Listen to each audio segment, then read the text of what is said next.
Senhoras e senhores, meu cordial boa noite. Agora me encontro aqui falando diretamente do Alto Eldorado. Estou aqui em companhia de um grande amigo nosso e defensor da classe, Dr. César Grazia. Está aqui marcando essa presença aqui, a gente está comendo uns gostos por aqui.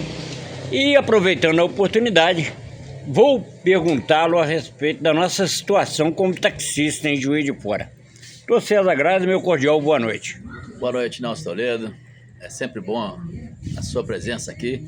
E todas as vezes que você aparece é sinal que tem novidade. Estamos aí para ser sabatinados por essa categoria maravilhosa, de onde eu vim, onde eu estou, e por uma categoria que eu jamais, eu já avisei no passado, volto a avisar. Enquanto eu existir, ela jamais se tornará órfã de representatividade. Ok, doutor. Então eu gostaria de saber do senhor de que maneira que o senhor enxerga a nossa situação atual. Ciente está o senhor que estamos em defasagem de 27, alguma coisa por cento com relação ao preço do táxi. E agora, mediante a um aumento quase que constante do combustível, de que maneira o senhor enxerga isso? Nós estamos estabilizados, não parou, não tem aumento mais. E aí? Então, na verdade, o aumento gradual, anual do táxi é algo que tem previsão legal, inclusive, né? Obviamente que alguns anos, tendo em vista a crise, a categoria optou por não pleitear tal aumento. Mas o aumento, quando ele vem de forma gradativa, eu acho ele até saudável, né?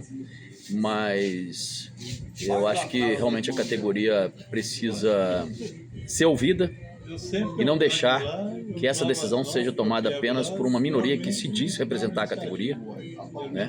E a coisa mais fácil que tem hoje, principalmente utilizando dessa tecnologia, né, desse ambiente virtual aí, é fazer uma enquete e saber o que o taxista espera, né?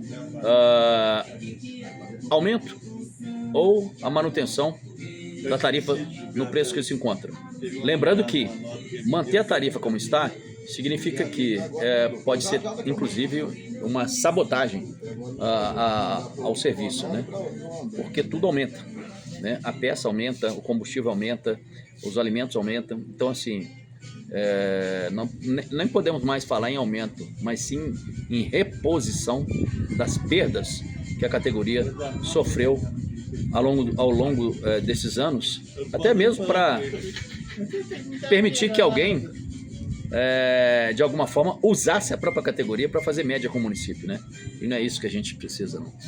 Ok, doutor. Então, a questão aí é o seguinte, mediante essa situação e mediante a sua resposta, eu percebo que o senhor afirma categoricamente que a maioria que deve decidir se deve haver o aumento ou não. Com certeza absoluta, tá? Maioria mesmo. Não é a maioria ligada. Mas essa maioria, na opinião do senhor, é direcionada a permissionário ou é junto com auxiliar, permissionário e tudo mais? Em regra, nós estamos falando da maioria dos permissionários, que é quem absorve essa despesa. Obviamente que nós temos vários auxiliares, né, que tem aí as suas placas alugadas. Vamos falar o português claro, que aqui não tem ninguém tentando colocar fumaça em cima daquilo que a gente sabe que existe. Vários auxiliares têm placas alugadas, sim. Isso é verdade, tá? Então, esses precisam opinar. Não são permissionários, são auxiliares, mas estão com as suas placas alugadas. Então, se subroga no direito, né? Como se permissionário fosse. E eu acho que ele merece ter voz também. Ok, doutor. Agora, de um assunto no outro, uma questão bem polêmica entre os taxistas é a respeito do ponto rotativo. Haja vista, tanto pelo senhor como por todos nós que estamos aí na praça, que a situação é deprimente.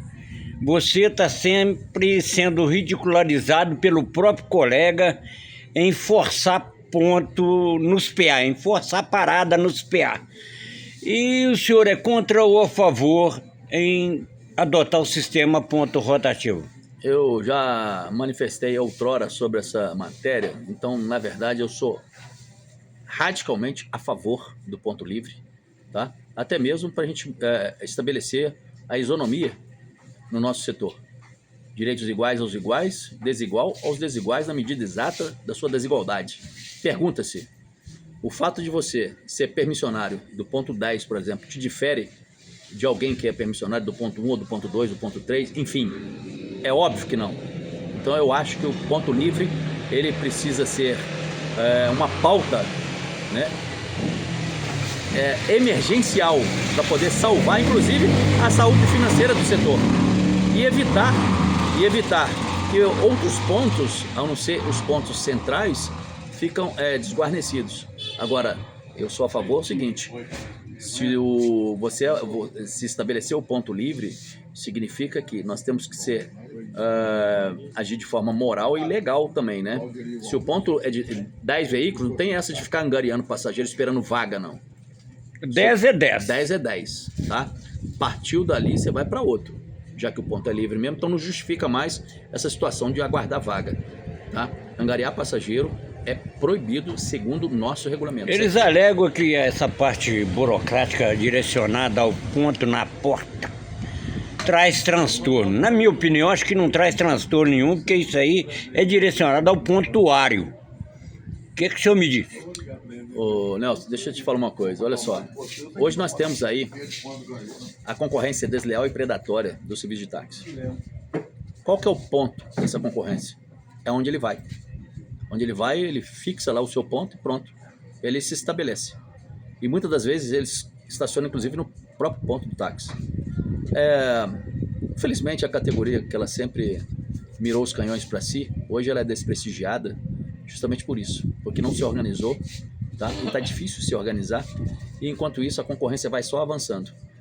Daqui uns dias, pode ser que você não vai ter nem ponto para defender. Ok, doutor César Grazi, obrigado pela sua entrevista. Vamos levar ao conhecimento dos demais e ver o que pode acontecer daqui para frente com relação a tudo isso que questionamos aqui nessa matéria. Nelson Toledo falando aqui diretamente do Alto Eldorado.